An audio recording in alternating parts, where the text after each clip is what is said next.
Start. We're on. Hey guys! Happy Monday at noon!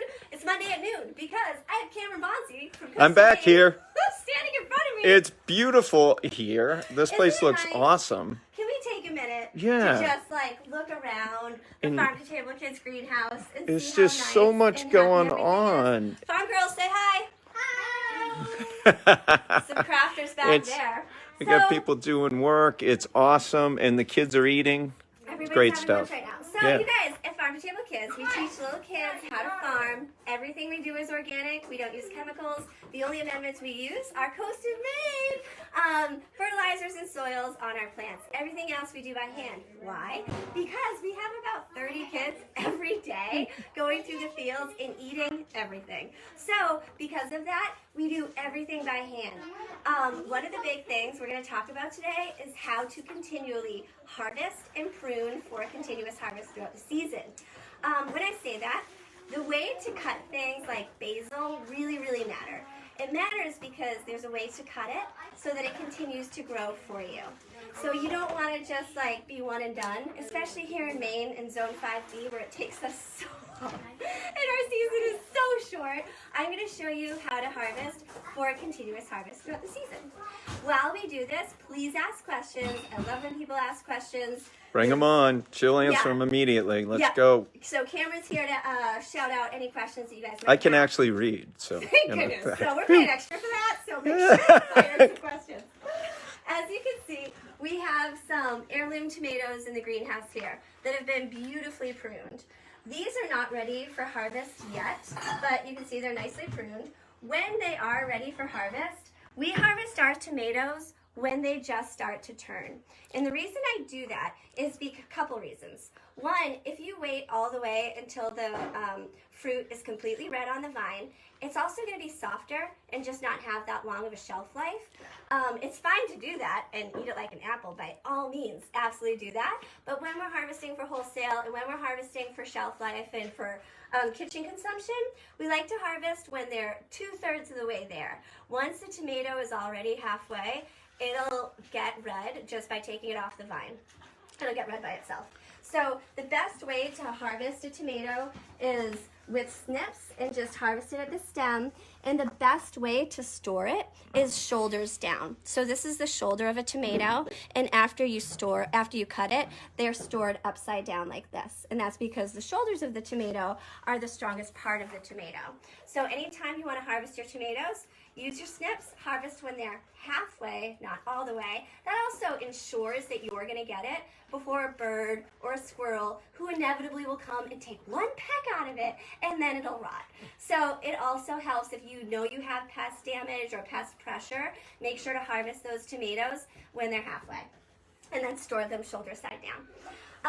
I really want to show you guys how to harvest basil. Everybody loves their basil. It's such a short season because it is so frost sensitive and we're here in Maine. So what you want to do is get some sharp snips. The best time to harvest is always morning and evenings. Why? That's because it's not great to harvest when there's a ton of moisture on the plant or when you're in direct heat, especially basil because it's so sensitive. So with this basil plant, we'll look at this one, Cameron. And as you can see, this plant has nice long stems coming up from it. And it's got several stems that we're working from.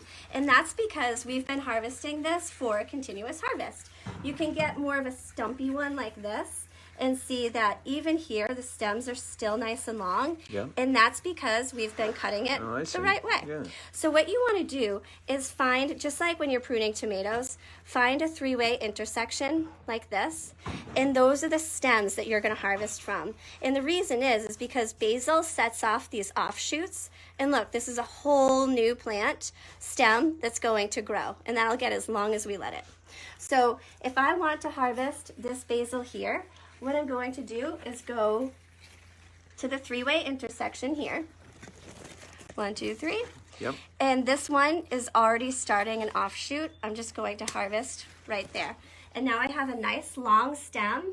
I'm going to put this in water. Most veggies you take and you wash right away and you put it in your fridge. Don't do that with basil. Basil's very sensitive.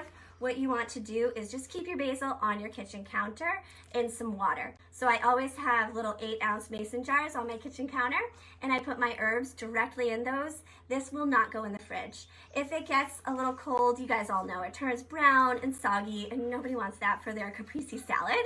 So to harvest your basil, again, I'm just gonna show you.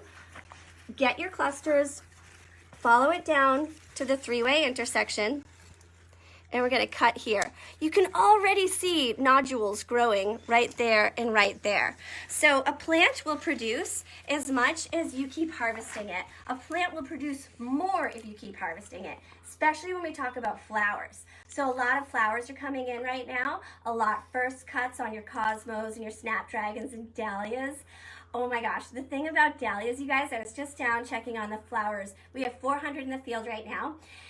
If you don't deep cut those stems, meaning get a nice long stem the first time around, their stems are gonna be really short. And you don't want that. You want nice long stems. So follow me this way, and I'm gonna show you what I'm talking about.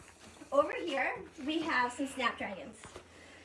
These snapdragons here, what you wanna do when you're ready to harvest your snaps is go all the way down. So this is the base of my snapdragon here. And to harvest this stem, I'm going all the way down. And I'm harvesting that whole stem. And that's because these ones here, see how it's already starting to bounce back up? That will send off offshoots. So make sure you harvest deep into that plant so it gets, so it doesn't smell great, and then you'll get a nice long stem like that. Sometimes when you see flowers that just have shorty little stems, it's because they have not been cut back with a long stem. So it feels like, oh, you feel like you're setting yourself back by cutting the whole plant down like this. You're actually not. It's going to encourage long stems for a continuous harvest throughout the season. Same thing with sage, for example. This is a weed. Take some sage in here. Again, just go right down. The plant's telling you like where to cut, and then you'll be able to cut right here on the woodiness, and then new nodules are right there ready to grow. So it's almost like the more you harvest, the more opportunity you're giving the plant to create new healthy growth. Now, the only time you don't want to continuously harvest is if you want to seed save, and I love seed saving. I love seed saving so much. I'm only going to bring this up right now because if you do want to save your snapdragon seeds, or you have sweet peas that you love and you want their seed, let me show you, because I'm working on that right now. There are a few varieties every year that I absolutely adore, and I love saving their seeds because I just love how crafty Mother Nature is, that she genuinely is like, oh, you like that? Here's a seed. So there are these sweet peas that I'm very, very fond of. And as you can see, this is a sweet pea pod. And this is the seed of this hot pink sweet pea that I think is so fantastic. So I'm letting these go to seed so that I can capture them. So if you do want to capture your seeds from your flowers or tomatoes or cucumbers, that's the only time where you let them go through and you don't continually harvest so that you can get your seed pods. So that is how we cut for a continuous harvest. Those are some examples on tomato, basil, flowers, and seed saving for your sweet pea seeds. Do you guys have any questions or anything like that? There are no questions. I can't believe there's no questions here. Awesome. But that's how we harvest for those things. A couple of things, just because they're catching my eye. I want to show you one more thing and see if people ask any questions. But over here, this is Swiss chard. Swiss chard, so beautiful kale, lettuces, things like that. Always harvest, especially your kale. Harvest from the bottom and just snap them off, just like this. And over the course of the season, you'll see that your kale will turn into trunks, and the stems will eventually get huge, huge, huge. Same with Swiss chard, and they become trees. We do. We have Canna Kluki. Yes. Says, how do you prune your tomatoes? Because you talked about how you pruned them Thank you for before. asking. I can show you how to prune. We just did a pruning video last week. We did. So you can go back and look at that. But I can just show you real quick because we're right here. These are pretty pruned already. So you can see here, I interplant my tomatoes with carrots. They're a great partner plant, but this is an heirloom brandywine. And you can see here, most of the foliage has been taken off. Yep. Here is a three-way intersection, and that would be a sucker, Yep. except we always keep the second to last sucker because in case there's an emergency where you lose the tip of the plant. Yep. And that's what happened here. So this was the tip of the plant. It came off, and now this is the new tip of the plant. So tomatoes are incredibly resilient because, as you guys all know, these little hairs on the plant, if put in water or in soil, will create a root. So that's why you have to prune tomatoes, is because they are very vigorous growers. But something like this, what you do for a tomato, identify the one primary lead stem and protect that stem. Anything that comes off of it in a three-way junction that has suckers going in it, just get those right out. So you prune those suckers right out. And then for me, as you start to see leaves that look tired, that have some damage on them, go ahead and prune those off as well. You don't want to take all the leaves off your tomato plant. By all means, the tomato needs greenery to be able to create chlorophyll and all the things it needs. But you do want to, once you start getting big fruit on the bottom, that's when you can start taking off the bottom foliage to create airflow and sunshine on your plants. Okay, so that's how we prune tomatoes around here. We keep them really pruned because the more you can get off the plant in terms of foliage and letting the fruit get ripe, the better it will be. And always increase airflow, sunlight, and continuously harvest your stuff. Don't think that by not harvesting it, you're doing anybody any favors. Your veggies will produce more if you continually harvest it. So get out there, always use sharp snips. If you notice disease or bacteria on your plants, never use those harvest snips or harvest gloves on healthy plants. Always put things that look like they might have bacteria or mold spores into the trash, not in your compost.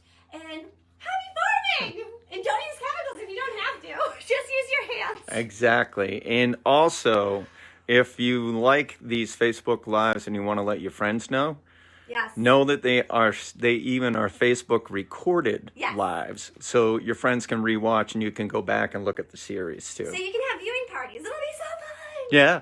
And so Canna Kluke says, awesome, thanks much. Any advice on how to keep moles out of a garden or to kill the ones in the garden? Yeah, get a golden retriever named Tractor. We deal with moles and voles like crazy. That's my number one pest that I manage around here. Honestly, the best thing is if you have a neighborhood dog, have them go around and pee around your garden. Couple things, they're really sneaky. They can be really unfortunate to have because they're so small and hard to get. There are a couple things you can do depending on how serious you want to be. Sticky traps work really well if you know where they are, but that's obviously not the most humane, and I might get some comments on that one. Yeah, sure. Yep. But there are have a heart traps, and they do make them in small sizes for moles and voles, Yep. and those will collect them as well. You can use mouse traps and things like that. When I'm in the greenhouse, to be totally honest, we have a lot of vole pressure in the fall and in the springtime, and I do put traps out for that. So those are things I've used. Also, coyote urine. Also, what works really well is if you get any of that reflective tape, you know, like the red reflector tape that you can get at like Skillets or Esterbrook's or whatever. Yeah. I swear that doesn't just work for birds. I swear it works for so many things. In fact, I think I'm going to take the farm kids and go put that up all over the fields today because that's been on the top of my mind and I haven't gotten to it. But that reflector tape works awesome for birds, deer, and I mean, maybe the little moles and voles, but honestly, I've used traps for those, and have a heart traps work great for those. And you can get those at any Ames, like farm store or your local hardware store. Yeah. I'm not going to read what Canna just wrote, but we'll talk about it. No, there's something else. So it's probably up on the live and people can read it anyway. So, all right, great. I will talk to you later. Thank you. Awesome. Thank you guys so much for tuning in. Thank you for your questions. And we're here every Monday at noon answering your garden questions and farming along with you. So happy farming! Thanks.